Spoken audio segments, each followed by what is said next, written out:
नमस्कार, आपण पाहताय कोकणचं नंबर 1 महा चॅनल कोकण साद लाईव्ह. बातमीपत्रात आपलं स्वागत. सुरुवात करूया हेडलाईन्सनं. हेडलाईन्सचे प्रायोजक आहेत पारुल युनिव्हर्सिटी. यह पॉसिबल है.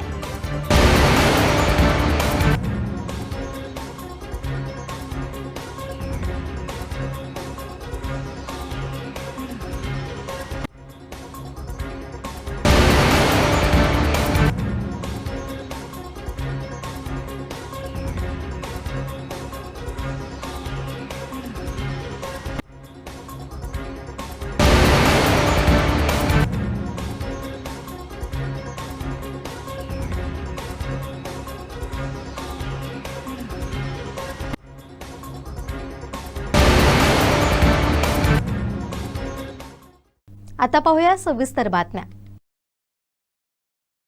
गुहागर तालुक्यातील कुटगेरी गावठणवाडी परिसरातील नदीवरील लोखंडी पूल अचानक कोसळल्यानं मोठी दुर्घटना घडली. पूल कोसळत असतानाच त्यावरून जात असलेली सुमारे 10 ते 12 गुरं पुलाखाली अडकल्याची माहिती समोर आली आहे. यामध्ये दिलीप गुरव यांच्या मालकीच्या एका बैलाचा मृत्यू झाल्याची प्राथमिक माहिती मिळाली आहे. इतर जनावरं लोखंडी गर्डर खाली अडकली असल्यानं त्यांना बाहेर काढण्यासाठी शर्थीचे प्रयत्न सुरू होत आहे. सामाजिक कार्यकर्ते स्थानिक ग्रामस्थ दिलीप खेतले यांनी ही माहिती दिली. घटना घडताच ग्रामस्थांनी तातडीनं घटनास्थळी धाव घेतली. मात्र नदीत मोठ्या प्रमाणात पाणी असल्यानं तसेच पुलाचे जड लोखंडी साहित्य जनावरांवर कोसळल्यामुळे बचाव कार्य करताना मोठ्या अडचणी निर्माण होत होत्या. काही ग्रामस्थ नदीत उतरून जनावरं वाचवण्याचा प्रयत्न करत होते, तरी लोखंडी संरचना हटवल्याशिवाय अनेक जनावरांना बाहेर काढणं शक्य होत नसल्याचं सांगण्यात आलं.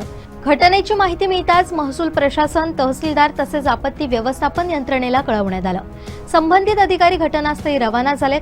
आवश्यक यंत्रसामग्रीसह जेसीबी मागवण्याची प्रक्रिया सुरू होती. स्थानिक ग्रामस्थांच्या म्हणण्यानुसार हा लोखंडी पूल सुमारे 10 ते 12 वर्षांपूर्वी उभारण्यात आला होता. काही दिवसांपूर्वीच पुलाचं सर्वेक्षणही करण्यात आलं होतं. नवीन पुलासाठी प्रस्ताव तयार करण्याचं काम सुरू असून अधिकारी नुकतेच पाहणी करून गेले होते. मात्र त्याआधीचा पूल कोसळल्यानं ग्रामस्थांमध्ये तीव्र संताप व्यक्त होतोय. मुंबई विद्यापीठाच्या 59व्या आंतरमहाविद्यालयीन युवा महोत्सवाची सिंधुदुर्ग विभागीय फेरी शनिवारी 8 ऑगस्ट रोजी Yashwantrao Bhosale institute of technology Sawantwadi इथं आयोजित करण्यात आली आहे.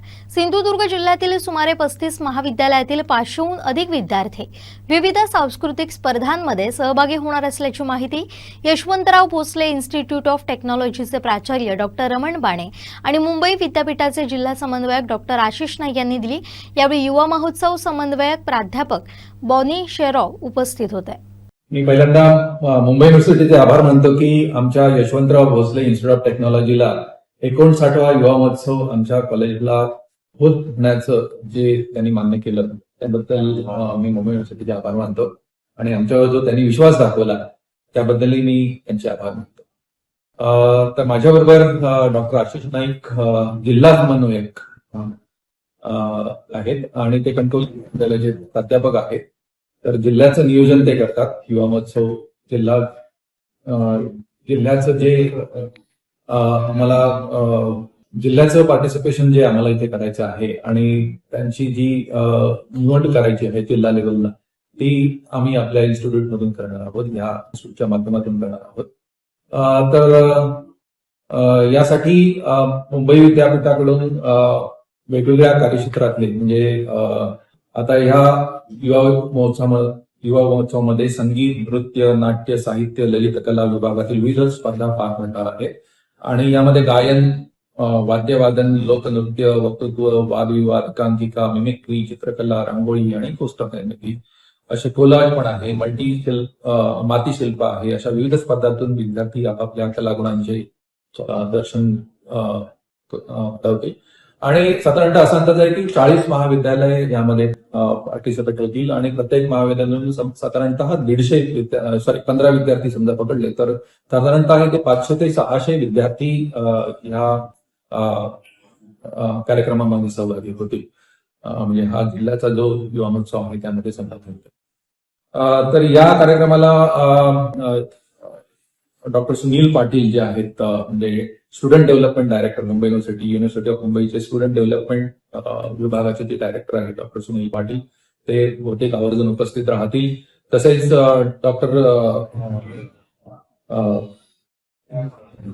सावे सर सांस्कृतिक समन्वयक युनिव्हर्सिटी ऑफ मुंबईकडून ते पण सहभागी होतील आणि जिल्हा समन्वयक आशिष नाईक सर आणि नितीन वळंदू सर देवगड प्रदेश मधले डॉक्टर नितीन वळंदू ते पण सहभागी होतील. अशा पद्धतीनं हे नियोजन आखलेलं आहे आणि आमच्या महाविद्यालयाकडून बॉनी शेरॉन सर हे इथे कोऑर्डिनेटर म्हणून आहेत, समन्वयक म्हणून आहेत.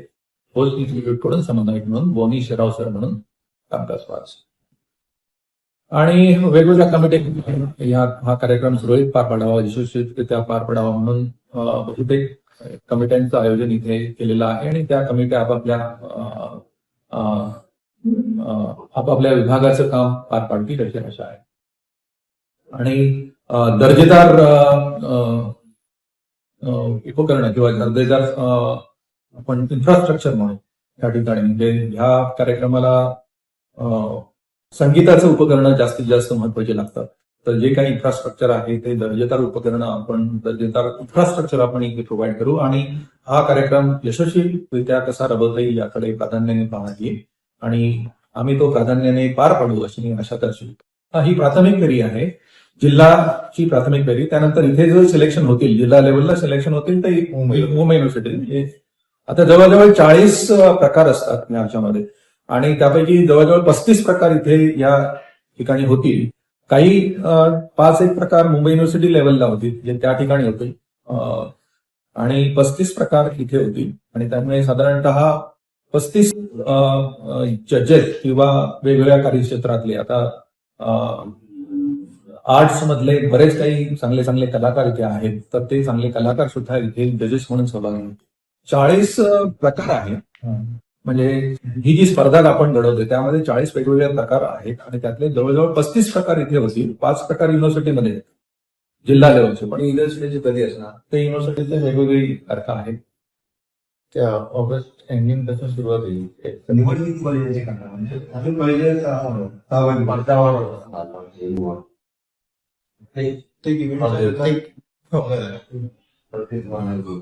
निवडून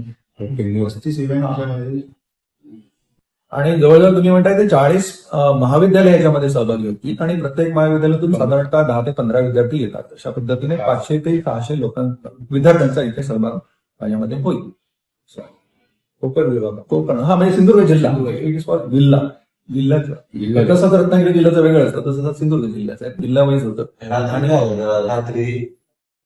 आणि कार्यक्रम पूर्ण दिवस सकाळी 9:30 पासून इनॉग्रेशन, याचं इनॉग्रेशन 9:30ला होईल आणि ह्या इनॉग्रेशनला मी सांगितल्याप्रमाणे कदाचित doctor Sunil Patil, director students welfare किंवा स्टुडंट्स डेव्हलपमेंट डिपार्टमेंट आहे, स्टुडंट डेव्हलपमेंट, त्याचे डायरेक्टर जे आहेत डॉक्टर सुनील पाटील ते कदाचित राहतील उपस्थित. आणि त्यानंतर सावे सर हे युनिव्हर्सिटीचे समन्वयक म्हणून आहे, सांस्कृतिक समन्वयक, ते राहतील आणि आपण आहोत म्हणजे आम्ही सगळेजण ते राहतो. आणि आमच्या महाविद्यालयाकडून आमच्या संस्थेचे कार्याध्यक्ष ऑनरेबल श्री अच्युत सावंत भोसले सर हे पण कदाचित उपस्थित राहतील आणि आमच्या चेअरमन मॅडम ऍडव्होकेट अस्मिता सावंत भोसले मॅडम त्या पण ह्या कार्यक्रमाला, इनॉग्रेशन कार्यक्रमाला उपस्थित राहतात. तुम्ही न्यूज द्याल ना, त्या न्यूज मधून जास्तीत जास्त महाविद्यालयांनी जास्तीत जास्त संख्येने कसा ते सहभागी व्हावं हा महत्वाचा मुद्दा. तर त्यांनी सहभागी व्हावं. त्याला हे मुंबई युनिव्हर्सिटीला ऍफिलिएटेड पाहिजे, ही महत्वाची आहे. मुंबई विद्यापीठाची संलग्न असलेली सगळी महाविद्यालय यामध्ये पार्टिसिपेट होऊ शकतात आणि जवळजवळ 35 एक इव्हेंट आहेत. म्हटल्यास त्या इव्हेंटची यादी आम्ही तुम्हाला नंतर देतो. तर त्यामध्ये मुलं आपल्या म्हणजे आता त्या कलांगुणामध्ये जे निपुण आहेत त्या सगळे विद्यार्थी यामध्ये पार्टिसिपेट होऊ. देवगड तालुक्यातील हिंदळे मोरवे येथील माऊली वारकरी दिंडी भजन मंडळानं पंढरपूर येथील श्री विठ्ठल रुक्मिणी मंदिराच्या मुख्य सभा मंडपात दिंडी भजन सेवा सादर करत विठू माऊलीच्या चरणी भक्तिभाव अर्पण केला.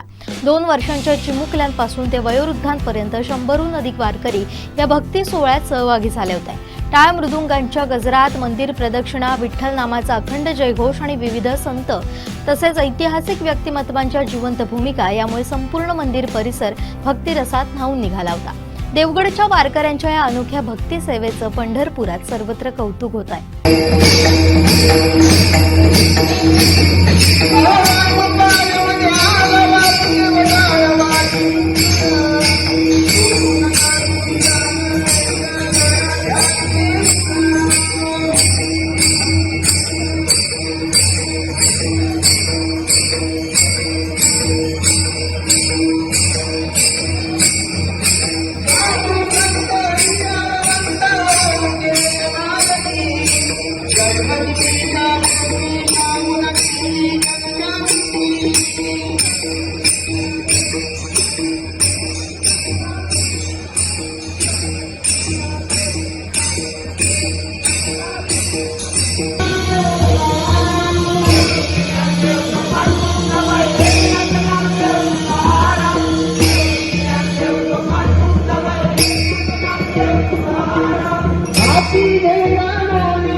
दोडामार्गमधील तिलारी धरण भरून वाहत असल्यानं पाण्याचं पूजन करण्यात आलं। कार्यकारी अभियंता योगेश पाटील यांनी गंगा पूजन केलं।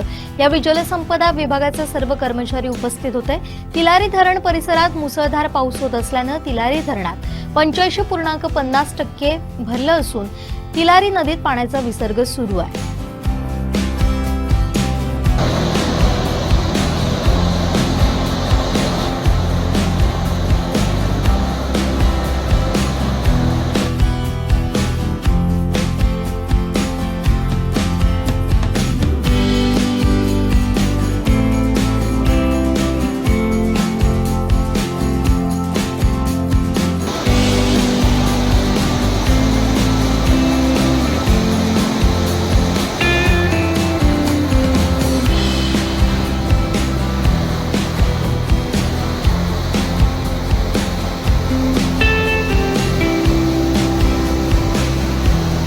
महाराष्ट्र इमारत आणि इतर बांधकाम कामगार कल्याण मंडळाअंतर्गत प्रलंबित प्रस्तावांच्या मंजुरीसाठी सिंधुदुर्ग बांधकाम कामगार संघटना संयुक्त कृती समितीच्या वतीनं मंगळवारी सरकारी कामगार अधिकारी कार्यालयासमोर ठिय्या आंदोलन करण्यात आलं।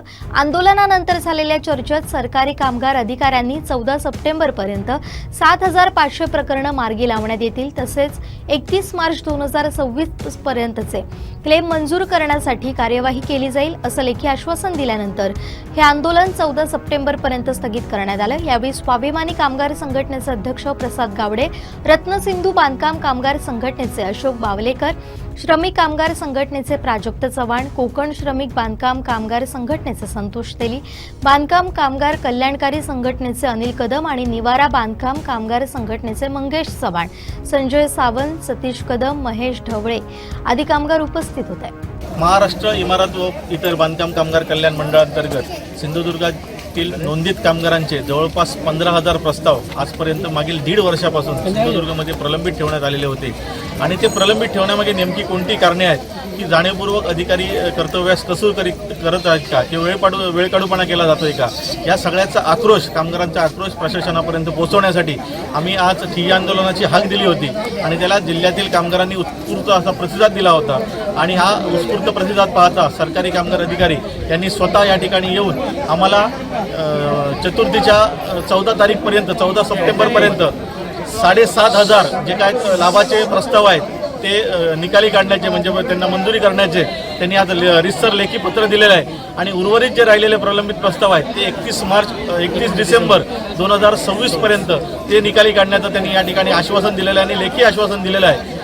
जिल्हा प्रशासनाला आमची एकच विनंती आहे की शासनातर्फे जे काय फुलाची पाकळी कामगारांना अनुदान स्वरूपात किंवा लाभाच्या स्वरूपात दिलं जाते तर ते अधिकाऱ्यांच्या वेळकाढूपणामुळे जर कामगारांच्यावर अन्याय होणार असेल तर आम्ही जिल्ह्यातील सर्व या ज्या काही नोंदणीकृत कामगार संघटना आहोत ते कृती समितीच्या माध्यमातून वेळोवेळी याचा पाठपुरावा करण्यासाठी प्रशासनाला जाब विचारत राहणार आहोत. अशा पद्धतीची भूमिका आम्ही आज कामगार संघटनांनी घेतलेली आहे.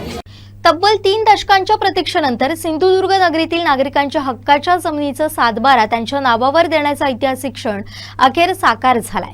सिंधुदुर्ग नगरीचा सर्वांगीण विकास हेच पुढील 5 वर्षांचं ध्येय असून जिल्हा मुख्यालयाचा दर्जेदार आणि आदर्श शहर म्हणून विकसित करण्यासाठी शासनाची संपूर्ण ताकद पणाला लावली जाईल. अधिकारीही नियमांचं कारण पुढे न करता विकास कामांसाठी मार्ग काढतील असा स्पष्ट संदेश देताना सिंधुदुर्ग नगरी नगरपंचायतीची घोषणाही लवकरच होईल अशी ग्वाही पालकमंत्री तथा मत्स्य व्यवसाय व बंदरे विकास मंत्री नितेश राणेंनी दिली आहे. नवनगर प्राधिकरण रहिवासी संघ सिंधुदुर्ग नगरीच्या वतीनं आयोजित सातबारा लोकार्पण सोहळा सोमवारी शरद कृषी भवन इथं पालकमंत्री नितेश राणे यांच्या हस्ते पार पडला.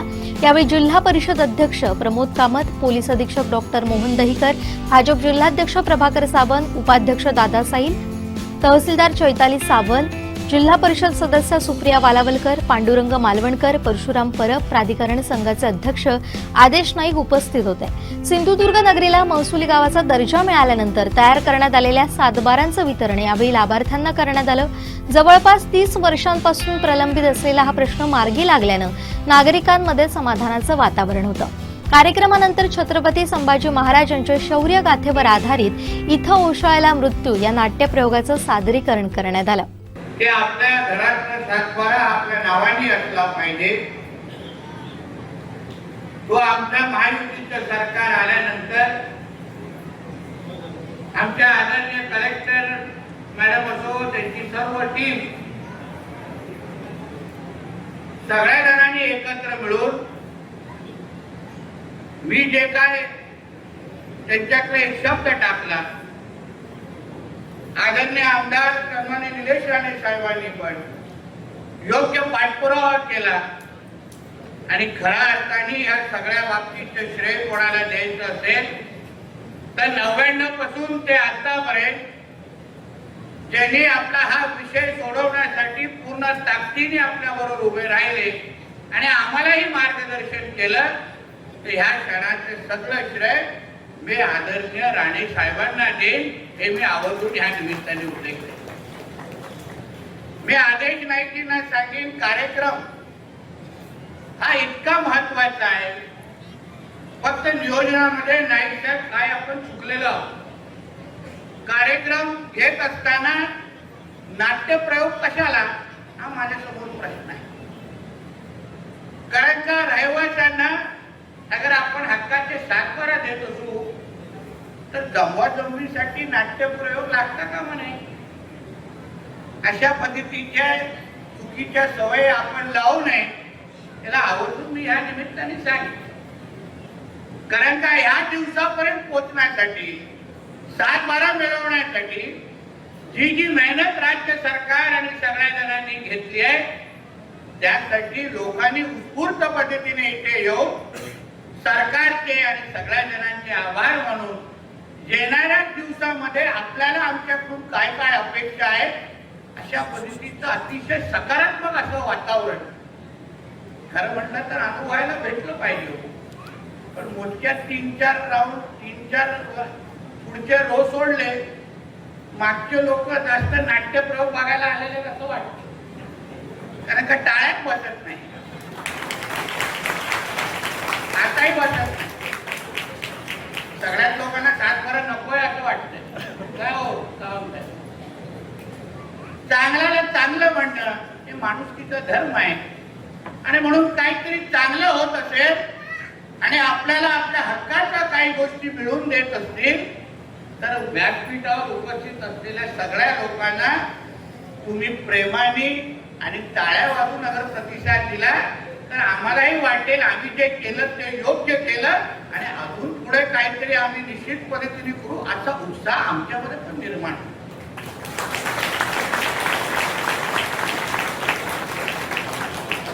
आम्ही आजच दुपारी बावनकुळे साहेब आलेले महसूल मंत्री शेखर सावंत साहेब, आम्ही त्यांना सिंधुदुर्गाच्या बाबतीमध्ये लोकांबद्दल सांगत होतो की साहेब इथे टाळ्या मिळवणं फार अवघड आहे.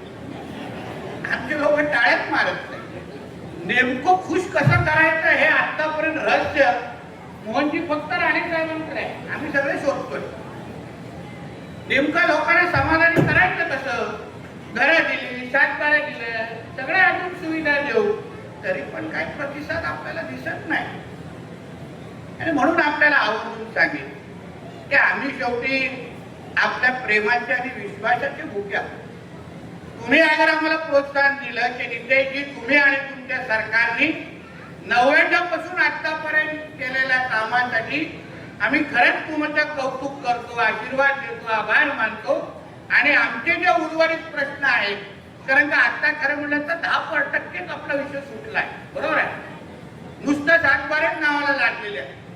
अजूनपर्यंत आपल्याला नगरपंचायत करायचे, अजूनपर्यंत रस्ते द्यायचे, अजूनपर्यंत सुविधा द्यायचे, खूप अजूनपर्यंत पल्ला गाठायचा. आणि म्हणून हा प्रवास आपल्याला जो एकत्र करायचा आहे तो अगर आपण प्रेमाने आणि विश्वासाने आणि एक दुसऱ्याला आशीर्वाद आणि ताकद देऊन अगर केला नाही तर पुढचा प्रवास आता असलेल्या प्राधिकरणाच्या रस्त्यांसारखं खडतर आहे हे मी आवर्जून ह्या निमित्ताने सांगेन. म्हणून मी या निमित्ताने आपल्याला आमच्या खरं म्हटलं तर आमच्या पूर्ण महसूल यंत्रणेत मी मनापासून अभिनंदन. 99 पासून असलेला विषय मी जेव्हा पालकमंत्री म्हणून मला आठवतं कलेक्टर ऑफिस मध्ये बसलेलो तेव्हा प्राधिकरणासंदर्भात मी नेहमी आमच्या जिल्हाधिकारी मॅडम जेवढं मॅडम इथे सोयी सुविधा नाही, आपलं मुख्यालय आहे. आपलं खरं म्हटलं तर मुख्यालयामध्ये सगळे जे प्रमुख मान्यवर आहेत, आपलं कलेक्टर ऑफिस असेल, SP ऑफिस असेल, सगळे प्रमुख ऑफिसेस जे जे आपल्या जिल्ह्यामध्ये पाहिजे ते सगळे आपल्या मुख्यालयामध्ये आहे. आणि मुख्यालयामध्ये आल्यानंतर असा पहिला first impression is last impression ज्याला आपण म्हणतो, मुख्यालयामध्ये आल्यानंतर उर्वरित जिल्हा कसा असेल हे अगर चित्र घेऊन लोक परत जात असतील ना तर आपल्याला फार अडचण आहे. आणि म्हणून मी मॅडमला सांगितलं मॅडम ह्याबद्दल आपल्याला काहीतरी करायला हवं.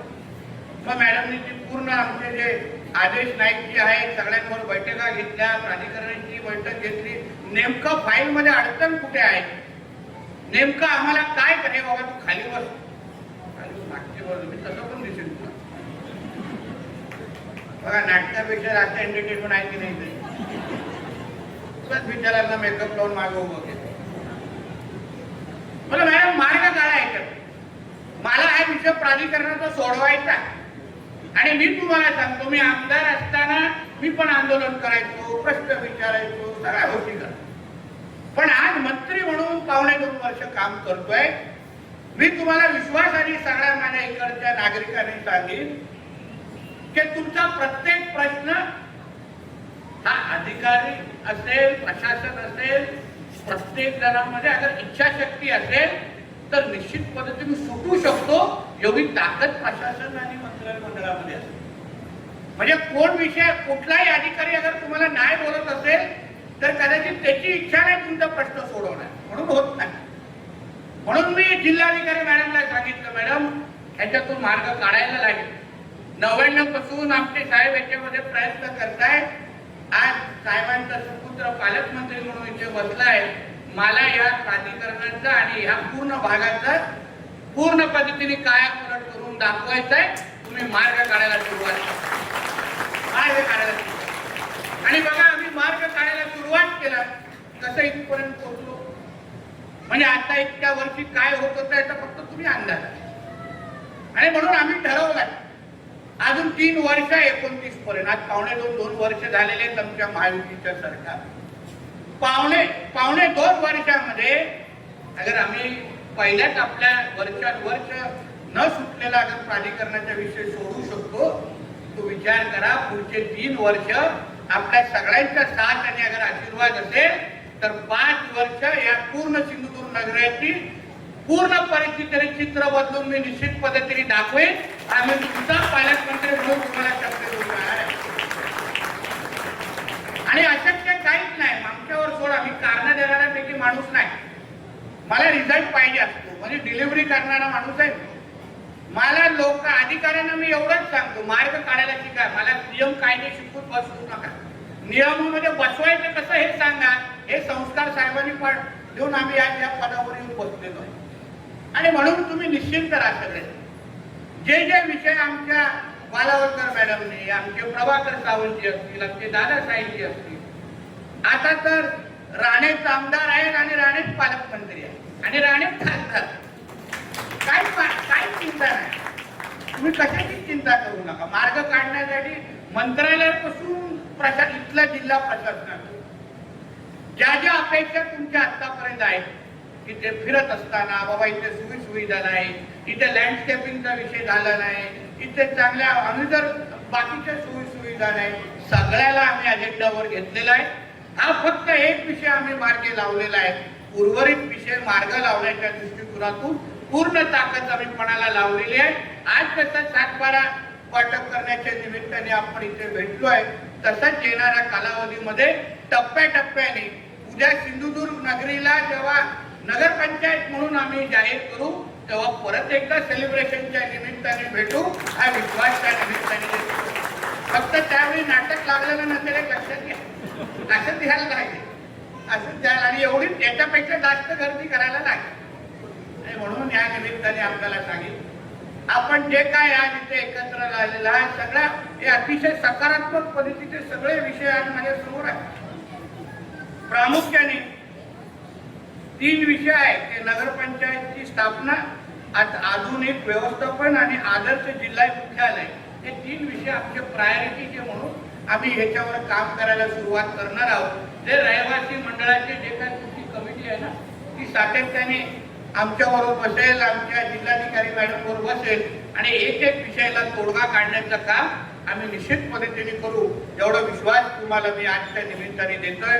परत एकदा ज्या लोकांनी आमच्या प्रशासनामध्ये ज्या लोकांनी आज कलेक्टर मॅडम येऊ शकलं नाही, काही इमर्जन्सी मिटिंग आली त्यांना, पण तरी आमच्या सावंत मॅडम त्यांच्या प्रतिनिधी आहेत आणि प्रशासनामध्ये ज्या लोकांनी अतिशय मेहनत करून दिवस रात्र मेहनत करू. तसा हा फार किचकट विषय होता. तुम्हाला आता फक्त हातात कागद दिसत असेल 7-12चा, तिथपर्यंत पोहोचण्याचा प्रवास फार अवघड होता.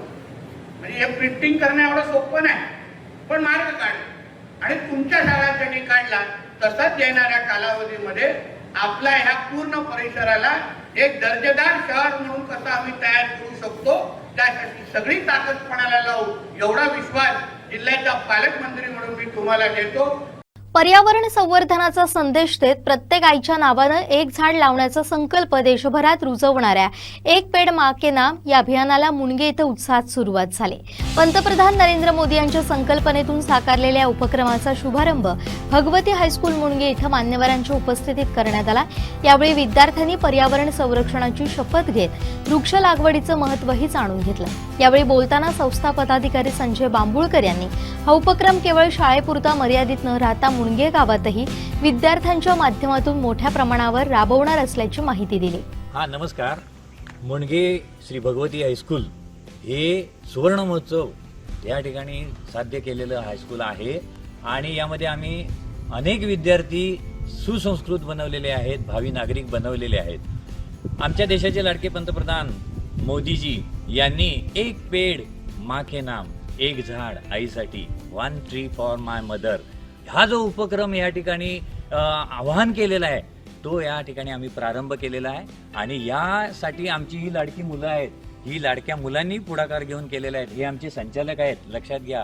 वसंत शेटे आहेत, निलेश पुरळीकर आहेत, त्याचबरोबर या ठिकाणी संतोष आहेत आणि हे संचालक आहेत आमचे नाना बागवे वगैरे आहेत, हे शिक्षक वगैरे आहेत. हे सगळे या उपक्रमात सहभागी झालेले आहे. आम्ही सगळ्यांना आव्हान करतो आहे आणि एक पेड माँ के नाम या उपक्रमाला आम्ही या ठिकाणी सर्वांना घराघरामध्ये जागृत करत आहोत. लक्षात घ्या, ही जी आज चालू आहे, देशामध्ये काही घडामोडी चालू आहेत, ही आम्ही देशाची भावी पिढी तयार करतो आहोत. त्या देशाच्या विधायक कार्यक्रमाला ती निश्चित मदत करणार, हे आम्हाला निश्चित गॅरंटी आहे, खात्री आहे. विघातक कार्याला ही विरोध करतील, ही अशी पिढी आम्ही या ठिकाणी निर्माण करतो आहोत. माझं सर्व शिक्षकांना या ठिकाणी, महाराष्ट्रातल्या सर्व शिक्षकांना याने अशी पिढी तयार करा की मोदीजींच्या या सर्व कार्यक्रमाला 1947 पासून 2047 पर्यंत जो या ठिकाणी आपण सुवर्ण महोत्सव साधणार आहोत स्वातंत्र्याचा, त्यावेळेला आपला देश जगामध्ये एक नंबर झालेला आणि विकसित झालेला दिसेल. यासाठी या भावी पिढीवर आम्ही अवलंबून आहोत आणि आम्हाला खात्री आहे की ही जी भावी पिढी आहे ती निश्चितच देशाला 2047 पर्यंत या ठिकाणी विकसित भारत या नेमतीलच. त्याचबरोबर हे जे काही आम्ही वृक्ष लागवड केलेली आहे त्यासाठी कुडाळचे डॉक्टर देवधर यांचे भगीरथ प्रतिष्ठान यांनी आम्हाला ह्यामध्ये खूप सहकार्य केलेलं आहे. शाळेच्या या विकासासाठी त्यांनी आता खूप आमच्याकडे लक्ष घातलेलं आहे आणि त्यांच्या मदत कार्यातून या विद्यार्थ्यांनी प्रेरणा घेऊन, आमच्या संचालक आणि सगळ्या संस्थेच्या प्रेरणेतून शिक्षक, विद्यार्थी यांनी खूप मोठा प्रयत्न करून या लागवडीचा संकल्प ठेवलेला आहे. एवढंच नाही, आम्ही ह्या विद्यार्थ्यांमार्फत प्रत्येकाच्या घरी एक पेड माँ के नाम हा उपक्रम राबवू आणि देशाची जी ZNZU आहे ती आदर्शच बनवू.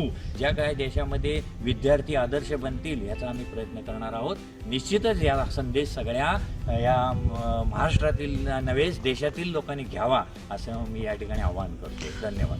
आज जी इथे झाडं लावत आहे ती कोणत्या कोणत्या प्रकारची आहेत? या ठिकाणी ही जी झाडं आहेत ती, आमचा भाग जो आपला आहे तो कातळाचा भाग आहे. आम्ही पूर्ण अभ्यास करून कोल्हापूरमध्ये जाऊन एका मोठ्या नर्सरीमध्ये जे फॉरेस्टर ऑफिसर या ठिकाणी तळ्यात काम करून गेलेली लोक आहेत त्यांच्या मार्गदर्शनाखाली या ठिकाणी ही झाडांची निवड केली. आता ही जी आहे ती कातळाचा भाग असल्यामुळे आम्ही अभ्यास करून कातळात डेरेदार वृक्ष कसा निर्माण होईल आणि या विद्यार्थ्यांना सावली कशी निर्माण होईल या कातळावरती, यासाठी आम्ही प्रयत्न करून आमचे संचालक त्यांच्या मार्गदर्शनाखाली वगैरे वगैरे आम्ही या ठिकाणी वड, त्याचबरोबर जाऊल, त्याचबरोबर मुचकुंड आणि त्याचबरोबर आंब्याचं झाड की जे उत्पन्न पण देईल आणि सावली पण देईल, अशा प्रकारची 10 झाडांचं बकुळ आहे त्यामध्ये आणि अशा प्रकारची सुंदर झाडं या ठिकाणी आम्ही जोपासना करणार आणि या सगळ्यांचं जोपासना आहे ही आमची लाडकी मुलं करणार आहेत. 5वी 6वी 7वी 8वी 9वी 10वी सगळी जोपासणार. पुढे भविष्यात हे कधीतरी पदाधिकारी म्हणून येतील तेव्हा अभिमानानं सांगतील की ही झाडं आम्ही लावलेली आहेत आणि हे जे या ठिकाणी आदर्श आहे तो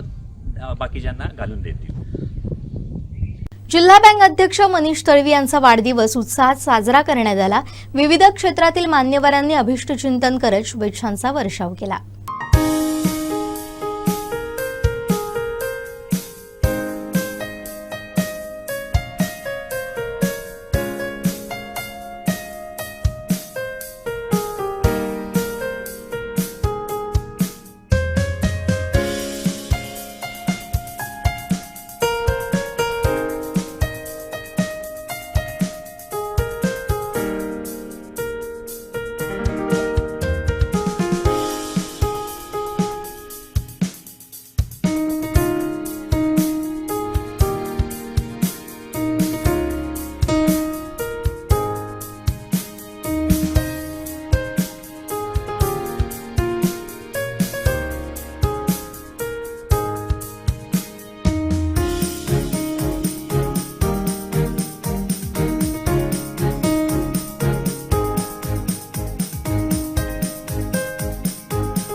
आज सकाळी 8 वाजता पहिला कार्यक्रम माझ्या गावामध्ये सुरू झाला आणि आज जवळपास आत्ता 14 तास पूर्ण झाले आहेत आणि 14 तास सातत्याने जवळपास आत्ताचा हा 7वा कार्यक्रम या ठिकाणी आयोजित झालेला आहे.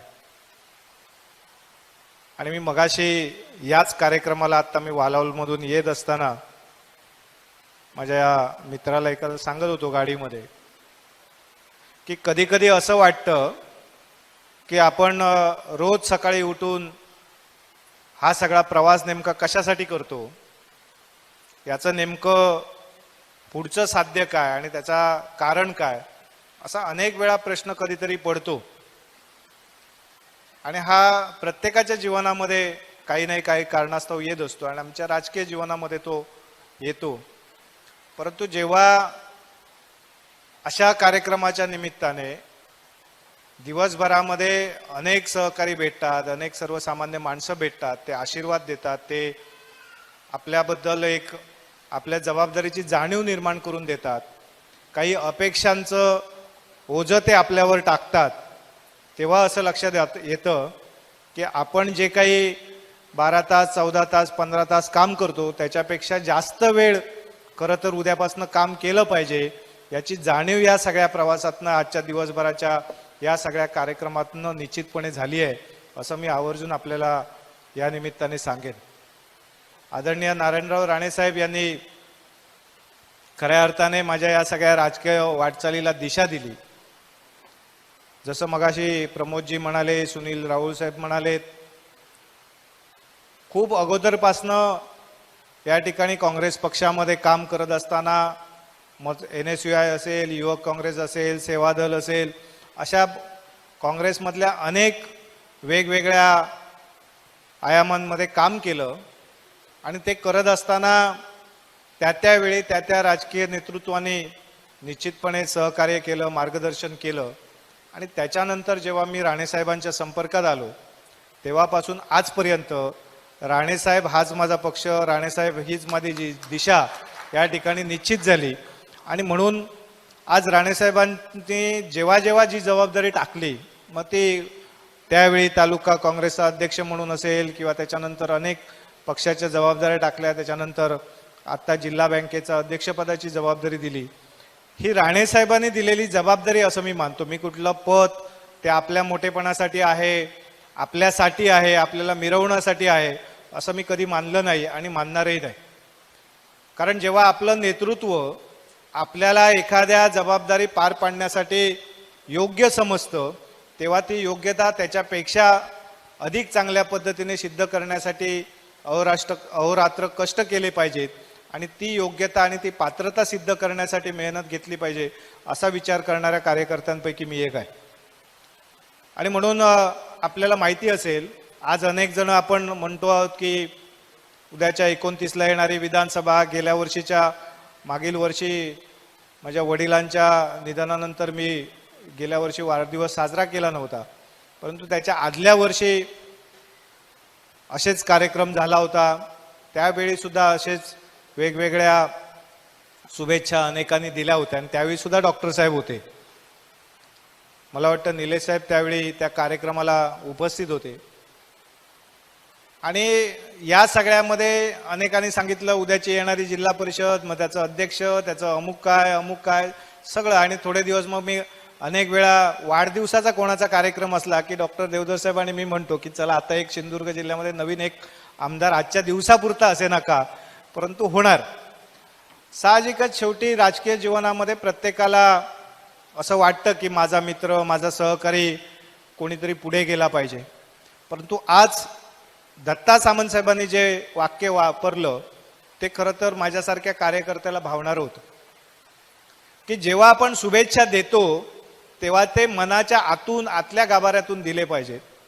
आणि जेव्हा ते देतो ते शुभेच्छा दिल्यानंतर ते सत्यात उतरण्यासाठी जी वेळ येते त्यावेळी आपण कणखरपणे त्याच्या पाठीशी उभं राहिलं पाहिजे, तर त्या शुभेच्छाला खऱ्या अर्थाने अर्थ राहतो. आणि आज दत्ता सामंत साहेब यांनी मला या सगळ्या वाटचालीसाठी पात्र समजलं, याच्यासाठी खरं तर मी स्वतःला धन्य समजतो.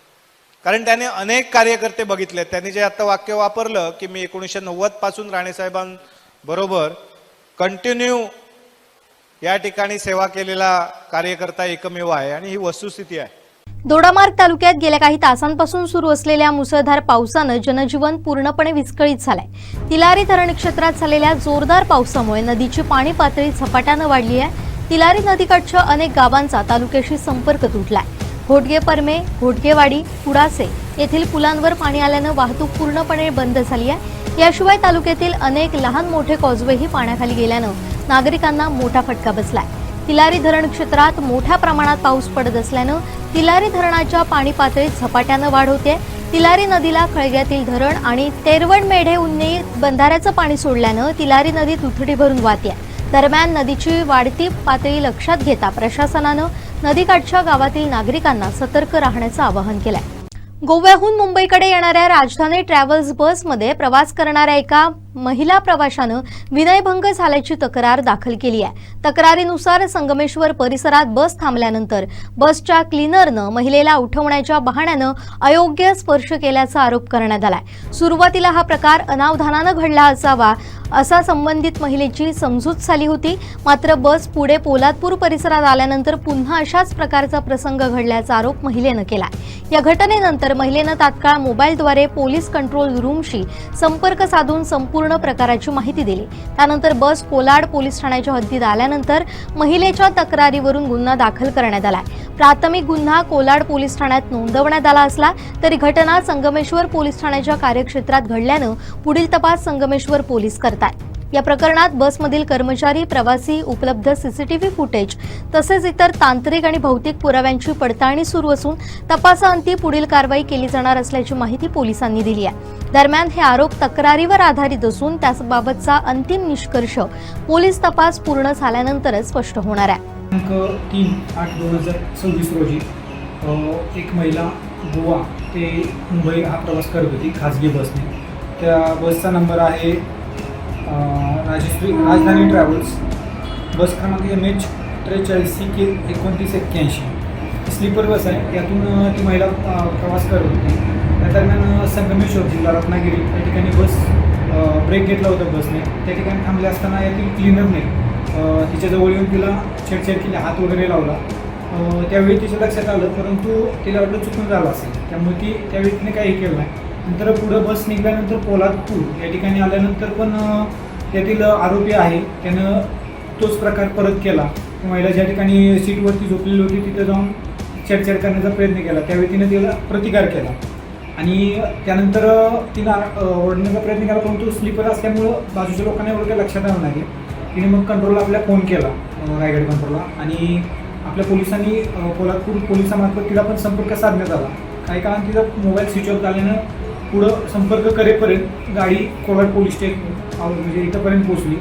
त्यानंतर सदर महिला ही कोलाड पोलीस ठाणे इथे आली आणि तिनं जे काय आहे ते हकीकत सांगितली, कारण त्यानुसार आपण तिची तक्रार नोंद केलेली आहे। सदरचा प्रकार हा रत्नागिरी जिल्हा इथे संगमेश्वर या ठिकाणी घडलेला असल्याने सदरचा गुन्हा आपण इथं दाखल 00 करून त्यांच्याकडे वर्ग केलेला आहे CCTV मार्फत, आणि जो आरोपी आहे त्याला पण त्या ठिकाणी पाठवण्यात आलेला आहे। वरिष्ठांच्या आदेशाने आम्ही पुढील कारवाई करत आहोत। तसेच रत्नागिरी जिल्ह्यात पण पुढील कारवाईस तो गुन्हा पाठवण्यात आलेला आहे। सिंधुदुर्गातील अंगणवाडी केंद्रामध्ये पुरवण्यात येणाऱ्या पोषण आहाराच्या निकृष्ट दर्जावर जिल्हा परिषद महिला आणि बालविकास समितीच्या सभेत तीव्र नाराजी व्यक्त करण्यात आली आहे। पांढऱ्या वाटाण्यात अळी आढळत असून तो शिजतही नसल्याचा गंभीर आरोप सदस्यांनी केलाय। तसेच मुलांच्या आरोग्याच्या दृष्टीनं पोषण आहारात साखरेऐवजी गुळाचा समावेश करावा, तसेच वाटाण्याऐवजी मूग व मटकी देण्याचा ठरावही सभेत घेण्यात आला। सभेत कणकवलीच्या सभापती हर्षदा वाळके यांनी अंगणवाडीतील पोषण आहाराचा मुद्दा उपस्थित करत मुलांना दिला जाणारा पांढरा वाटाणा निकृष्ट असा सवाल करत त्याऐवजी मूग आणि मटकीचा समावेश करण्याची मागणी त्यांनी केली आहे। त्यावर संबंधित साहित्याचा पुरवठा शासन स्तरावर होत असल्याचं अधिकाऱ्यांनी सांगितलंय। मात्र पोषण आहाराचा पुरवठा स्थानिक स्तरावरून करण्याबाबतही सभेत चर्चा झाली। जिल्हा परिषदेच्या छत्रपती शिवाजी महाराज सभागृहात महिला व बालविकास समितीची सभा सभापती अनुराधा नारकर यांच्या अध्यक्षतेखाली झाली। यावेळी प्रभारी सचिव तथा बालविकास प्रकल्प अधिकारी वैशाली काकडे, सदस्य मिलिंद नाईक, हर्षदा वाळके, अवनी तेली, सुप्रिया मिस्त्री, आरती पाटील, क्षमा हडकर, शोभा गावडे तसेच तालुका बालविकास प्रकल्प अधिकारी उपस्थित होते। गुहागर तालुक्यातील कुटगेरी गावठणवाडी परिसरातील नदीवरील लोखंडी पूल अचानक कोसळल्यानं मोठी दुर्घटना घडली। पूल कोसळत असतानाच त्यावरून जात असलेली सुमारे 10 ते 12 गुरं पुलाखाली अडकल्याची माहिती समोर आली आहे। यामध्ये दिलीप गुरव यांच्या मालकीच्या एका बैलाचा मृत्यू झाल्याची प्राथमिक माहिती मिळाली आहे। इतर जनावरं लोखंडी गर्डर खाली अडकली असल्यानं त्यांना बाहेर काढण्यासाठी शर्थीचे प्रयत्न सुरू होत आहेत। सामाजिक कार्यकर्ते, स्थानिक ग्रामस्थ दिलीप खेतले यांनी ही माहिती दिली। घटना घडताच ग्रामस्थांनी तातडीनं घटनास्थळी धाव घेतली. मात्र नदीत मोठ्या प्रमाणात पाणी असल्यानं तसेच पुलाचे जड लोखंडी साहित्य जनावरांवर कोसळल्यामुळे बचाव कार्य करताना मोठ्या अडचणी निर्माण होत होत्या. काही ग्रामस्थ नदीत उतरून जनावरं वाचवण्याचा प्रयत्न करत होते, तरी लोखंडी संरचना हटवल्याशिवाय अनेक जनावरांना बाहेर काढणं शक्य होत नसल्याचं सांगण्यात आलं. घटनेची माहिती मिळताच महसूल प्रशासन, तहसीलदार तसेच आपत्ती व्यवस्थापन यंत्रणेला कळवण्यात आलं. संबंधित अधिकारी घटनास्थळी रवाना झालेत. आवश्यक यंत्रसामग्रीसह जेसीबी मागवण्याची प्रक्रिया सुरू होती. स्थानिक ग्रामस्थांच्या म्हणण्यानुसार हा लोखंडी पूल सुमारे 10 ते 12 वर्षांपूर्वी उभारण्यात आला होता. काही दिवसांपूर्वीच पुलाचं सर्वेक्षणही करण्यात आलं होतं. नवीन पुलासाठी प्रस्ताव तयार करण्याचं काम सुरू असून अधिकारी नुकतेच पाहणी करून गेले होते. मात्र त्याआधीच हा पूल कोसळल्यानं ग्रामस्थांमध्ये तीव्र संताप व्यक्त होतोय. शेवटी ठळक घडामोडी पुन्हा एकदा. हेडलाईन्सचे प्रायोजक आहेत पारुल युनिव्हर्सिटी. यह पॉसिबल है.